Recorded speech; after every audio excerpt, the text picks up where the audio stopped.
Hello, my name is Darcy and I'm one of your friendly neighborhood teen and 20-somethings librarians.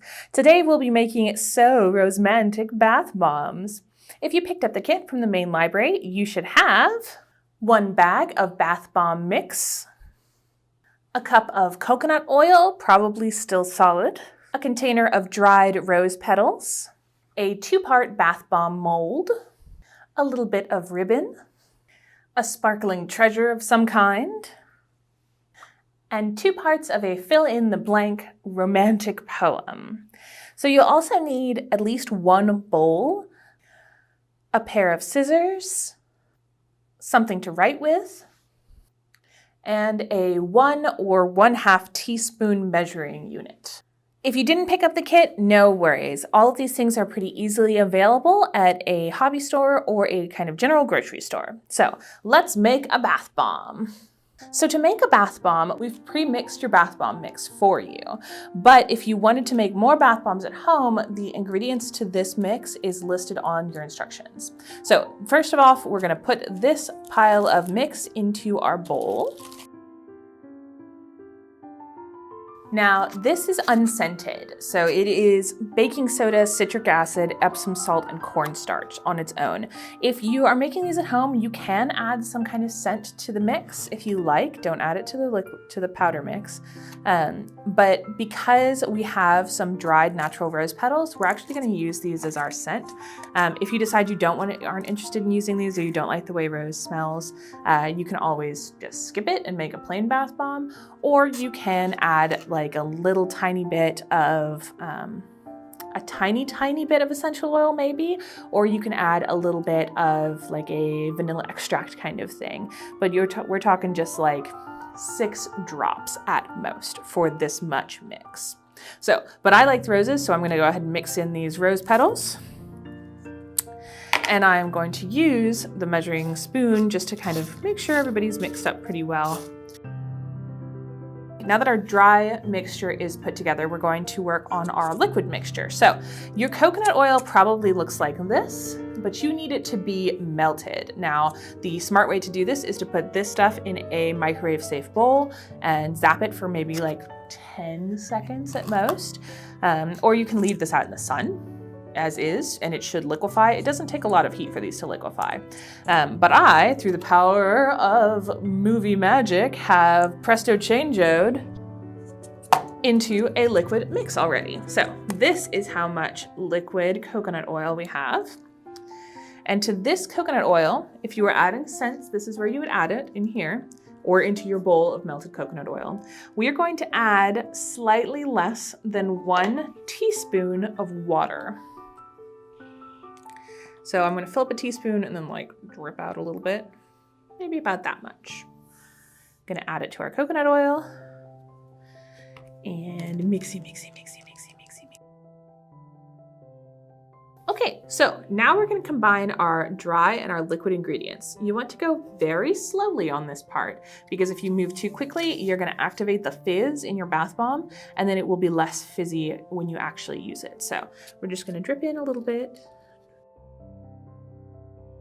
And then we're gonna mixies. And then we're gonna keep doing that.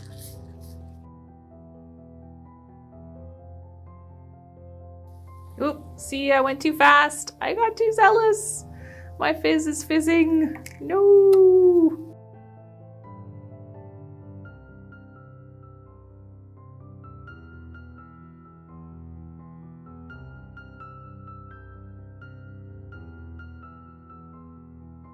So you're gonna mix until your mixture resembles kind of a slightly damp sand. If you find that it is not wet enough, you can add a tiny bit more water. Just go very slowly and don't be surprised if it fizzles a little bit. Once you're happy with the texture of your bath bomb mix, you're gonna pull out your bath bomb mold. And we are going to fill each half pretty full with bath bomb mix. So scoop in works. And kind of press it in there.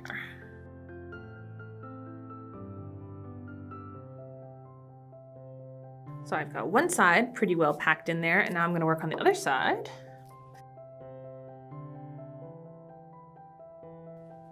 Now for this side, I'm going to take my sparkly treasure and I'm going to tuck it into the very center and press it in there so that it's well embedded. And then I'm going to cover everybody up a little bit more, but not pack it in. Just like that. So our molds are full, both molds are full, and now we're going to attach them together with force. Just set them on top of each other and press, press, press. I like to shake them a little bit. But they should snap together. And I kind of wiggle them a little bit to make sure that that is nice and tight and get all of the extra out of our seam. And that is one lovely bath bomb. So these molds that we're using are actually 2-part plastic ornaments, and you're going to present your bath bomb in them. But with traditional bath bomb molds, you're not leaving them in the mold while they set. So you would let this sit as it is, closed up, held together tightly for at least a minute. And then once it's kind of firmed itself up, you kind of pop it out of the mold and you let it dry at least overnight, at least 24 hours realistically. So we actually have a lot of bath bomb mix left. You can put this in any kind of molds you like. I'm actually going to use the cup that our rose petals came in for another mold. So I'm just going to pack a bunch of it in there.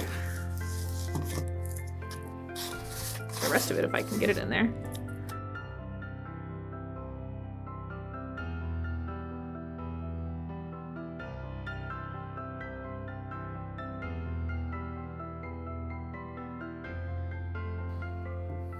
So yeah, I managed to get all the rest of my bath bomb mix in here because I packed it really tightly with the back of the spoon. Depending on how tightly you pack your first bath bomb, you can definitely get 2 out of this mixture.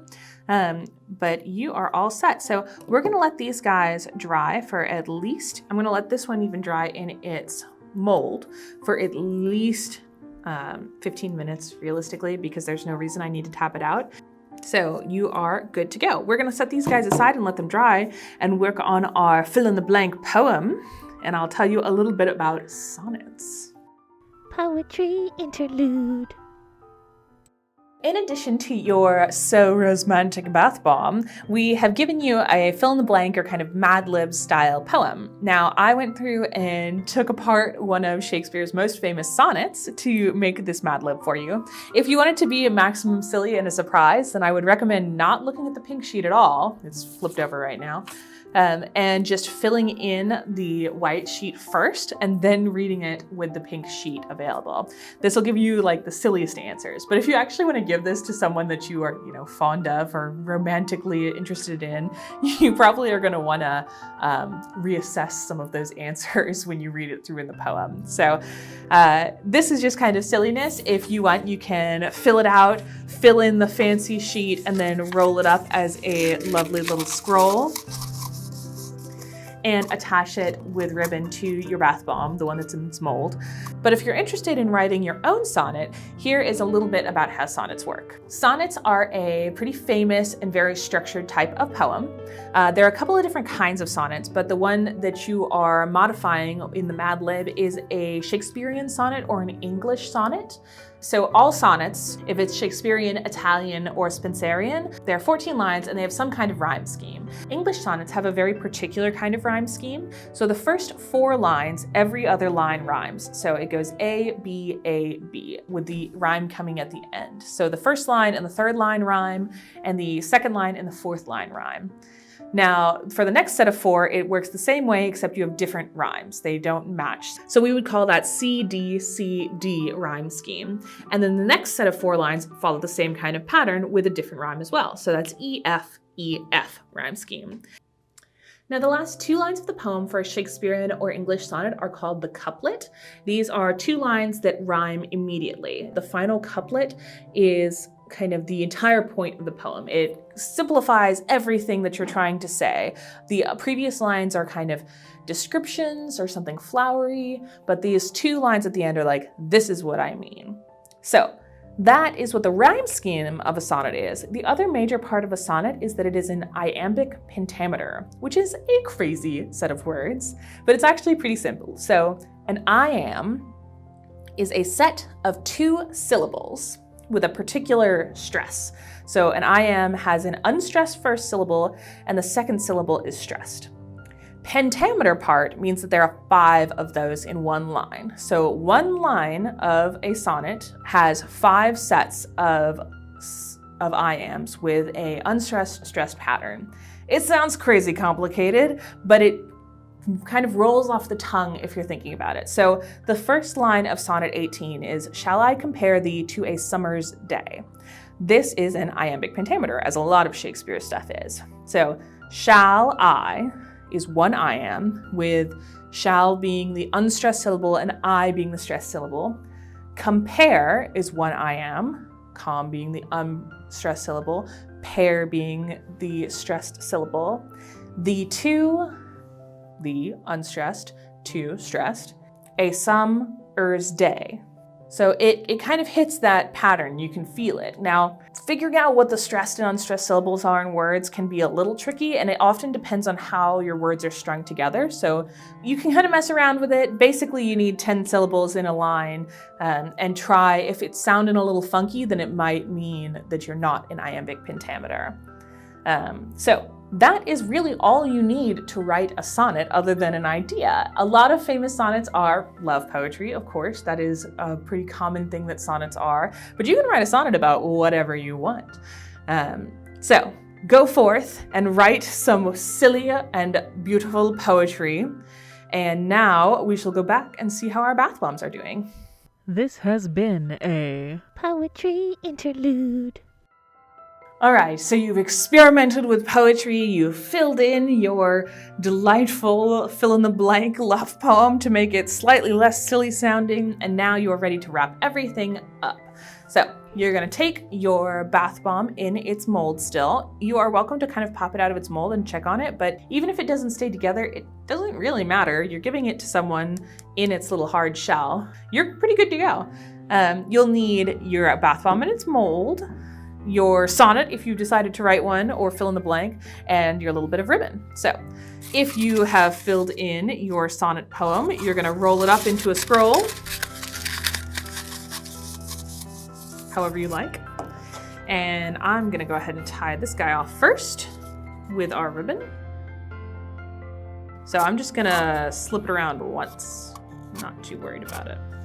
And now I'm going to thread this piece of ribbon through my bath bomb mold. It goes through both sides. You'll just have to swizzle your mold halves around until they line up.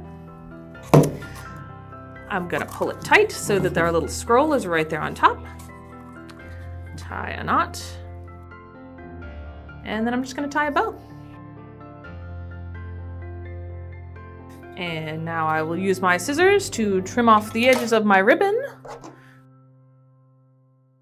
One So Rose-mantic bath bomb set, perfect for giving to a person you might be interested in romantically, or just goofing around with, or giving to yourself. You deserve it. Thank you guys so much for listening, and we'll talk to you guys soon. Bye.